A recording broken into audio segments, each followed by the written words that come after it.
Have you ever felt overwhelmed by emotion? That tightness in your chest, the burning behind your eyes, the feeling that everything is falling apart? We've all been there. But what if I told you that ancient wisdom could help you navigate these emotional storms with grace and strength? The ancient Stoics developed powerful practices that can transform the way you handle life's most painful moments, not by suppressing emotions, but by mastering them. I'm DJ Baharul, and today I'm sharing 7 Stoic principles that have helped me and countless others master the art of emotional resilience. Whether you're going through a breakup, facing rejection, or dealing with loss, these timeless principles can help you find your way back to calm waters. Let's begin. Principle 1. Focus on what you can control. The first Stoic principle comes from Epictetus, who wrote, "Some things are within our power while others are not."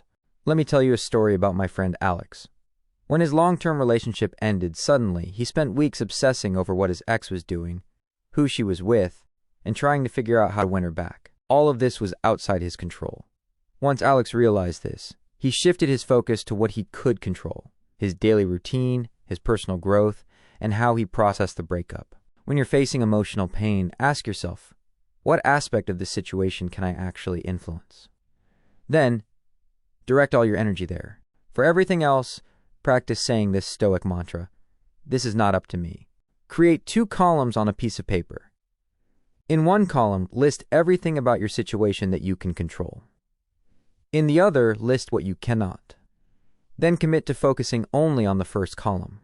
Principle 2, negative visualization. The Stoics practice what they called premeditatio malorum, the premeditation of evils. Sounds depressing, right?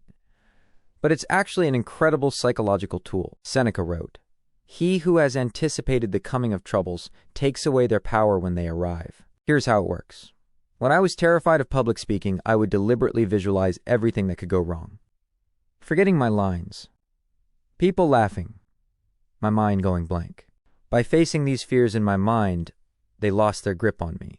When I finally got on stage, I thought, even if I mess up, I've already faced this fear in my mind, and I know I'll survive. For 5 minutes today, visualize losing something you're afraid to lose. Really feel it. Then open your eyes and notice the relief and gratitude for still having it. Principle 3. The view from above.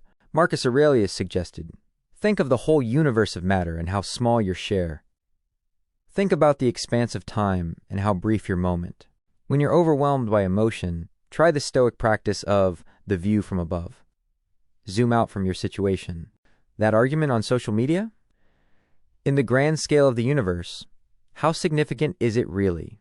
The job you didn't get, in 10 years, will it define your life story? This isn't about dismissing your pain, but gaining perspective. When we place our problems against the backdrop of the cosmos, they often shrink to their true size. Next time you're upset, close your eyes and imagine floating up, seeing yourself from above, then your neighborhood, city, country, planet, and beyond. Feel your problem in this new context. Principle 4, memento mori. You could leave life right now. Let that determine what you do and say and think.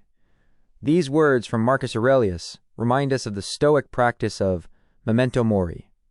Remember that you will die. This might sound morbid, but it's actually liberating. When my grandfather passed away, I found his journal. In it, he had written about regrets, opportunities not taken, words left unsaid. The awareness of our limited time helps us distinguish between what truly matters and what doesn't. That petty fight with your friend? Is it worth precious hours of your finite life? Ask yourself, if I had only 1 year left to live, would I spend energy on this problem? If the answer is no, perhaps it's time to let it go. Principle 5, voluntary discomfort. Seneca, despite being wealthy, regularly practiced periods of voluntary poverty. He would dress in simple clothes, eat plain food, and sleep on a hard mattress. Why? Because discomfort builds resilience. When you deliberately expose yourself to uncomfortable situations, you build emotional muscle. Just like physical training, emotional training requires resistance. I started taking cold showers every morning. At first, it was torture, but over time, I noticed something interesting. I became more resilient to other discomforts in my life. Choose one small discomfort to practice this week. Skip a meal, take a cold shower, or sleep without a pillow. Notice how you feel during and after. Principle 6. Focus on virtue.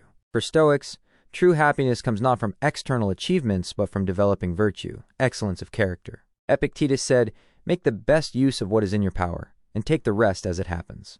When your self-worth is tied to external outcomes like getting promotions, receiving validation, accumulating possessions, gaining followers, you're setting yourself up for anxiety and disappointment. Instead, focus on developing wisdom in your decisions, justice in your dealings with others, courage in facing challenges, temperance in your desires. Since virtue is entirely within your control, you can succeed regardless of external circumstances, making it easier to let go of outcomes. Principle 7.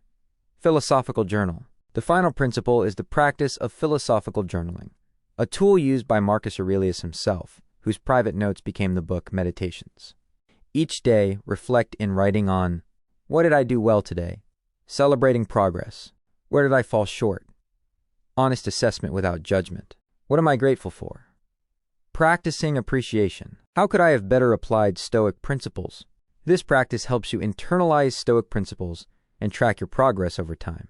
It creates a feedback loop for continuous improvement and helps you let go of the day's challenges before sleep. These 8 principles aren't just philosophical concepts. They're practical tools that can transform your relationship with the world and yourself. Remember, the goal isn't to stop caring altogether. It's to care deeply about the right things, the things within your control, the development of your character, and living in alignment with your highest values. Now, I'm curious, which of these principles resonated most with you? Or are you already practicing any of them? Share in the comments below. If you found this helpful, give this video a thumbs up and consider subscribing for more practical philosophy for modern life. And for those ready to go deeper, I've created a 30-day Stoic challenge with daily exercises to implement these principles. Check the link in the description. Until next time, remember what Marcus Aurelius taught us. You have power over your mind, not outside events.